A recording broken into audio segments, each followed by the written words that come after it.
এই কথাটা ভালো করে বোঝেন। এই মসজিদে আমরা যারা আছি আমরা প্রত্যেকে মারা যাব, আমরা কেউ থাকবো না। এখনকার পৃথিবীতে যারা আছে যত জালেম সবাই মারা যাবে। এখনকার বিশ্বের সব মাজলুম মারা যাবে। এখনকার বিশ্বের সব কুফার, সব তাগুত, সব মুশরিক মুনাফিক মারা যাবে একদিন। বেশি দিন বাকি নাই এই পৃথিবীর, সবাই মারা যাবে।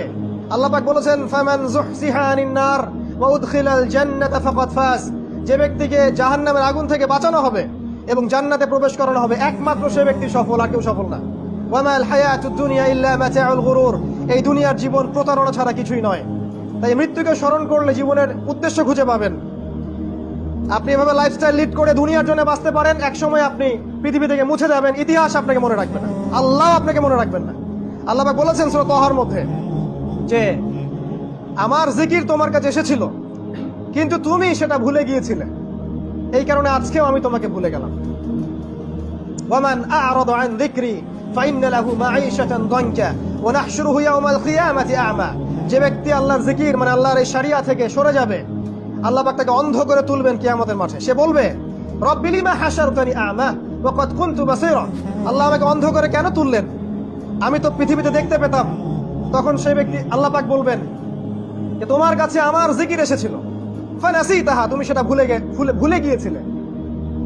ফানাসিতাহা ওয়া কাযালিকাল ইয়াওমা তুনসা। আর এভাবে আজকে আমিও তোমাকে ভুলে গেলাম। নাউযুবিল্লাহ। তাই এভাবে আপনি দুনিয়ার জন্য বাঁচতে পারেন অথবা আপনি পরকালের জন্য বাঁচতে পারেন। যদি আপনি পরকালের জন্য বাঁচেন, আল্লাহর জন্য বাঁচেন, তাহলে আপনার স্লোগানটা হবে এমন, ইন্নাস সালাতি ওয়া নুসুকি ওয়া মাহইয়ায়া ওয়া মামাতি লিল্লাহি রাব্বিল আলামিন। আল্লাহ, আমার সালাত, আমার সিয়াম বা আমার কুরবানি, আমার সালাত, আমার কুরবানি, আমার ত্যাগ, আমার জীবন, আমার মৃত্যু সবকিছু লিল্লাহি রাব্বিল আলামিন, জগৎ সমূহের প্রতিপালক আল্লাহর জন্য।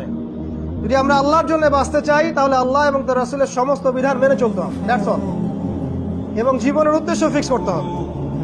তো প্রথমে বলেছিলাম আপনাকে চিনতে হবে আমাদের অ্যান্টি ইসলামিক ট্র্যাপগুলো সম্পর্কে, আপনাকে জানতে হবে কনস্ট্রাকটিভ সিলেবাস, আপনাকে জীবনের উদ্দেশ্য ফিক্স করতে হবে। এবার 4 নম্বরে আমি বলতে চাই যে যখন আপনি দিনের পথে ফিরে আসবেন তখন এমন সিলেবাসে পড়াশোনা করবেন যে পড়াশোনা আপনাকে আগামী বিশ্বকে নেতৃত্ব দেওয়ার যোগ্যতা অর্জন করাবে ইনশাআল্লাহ। শুধুমাত্র সেকুলার এডুকেশন নয়, শুধুমাত্র ইসলামিক এডুকেশন নয়, দুইটার হারমোনিয়াস কমিউনিকেশন থাকতে হবে, হারমোনিয়াস কানেকশন থাকতে হবে। যেমন একজন যুবককে পড়তে হবে কোরআন, আরবি ভাষা শিখতে হবে, তাকে কোরআনের তাফসীর পড়তে হবে, তাকে হাদিসের কিতাবগুলো আয়ত্ত করতে হবে, ফিকহ জানতে হবে, উসুল সম্পর্কে জানতে হবে, সালফে সালেহিনের মানহাজ সম্পর্কে জানতে হবে, তাকে জানতে হবে ইসলামের ইতিহাস, বিশ্বের ইতিহাস, সাথে অর্থনীতি এবং ওয়ার্ল্ড ইকোনমিক্স প্লাস ইসলামিক অর্থনীতি। এর পাশে লাগবে আপনার জিও পলিটিক্স বা ভূ রাজনৈতিক প্রেক্ষাপট এবং ফিলোসফিক্যাল থটসগুলো সম্পর্কে পড়তে হবে। এগুলো সম্পর্কে যদি আপনি পড়াশোনা করেন 5 বছর বা 10 বছর, ইনশাআল্লাহ তাআলা আপনি দেখবেন আপনি নতুন মানুষে পরিণত হয়েছেন ইনশাআল্লাহ তাআলা।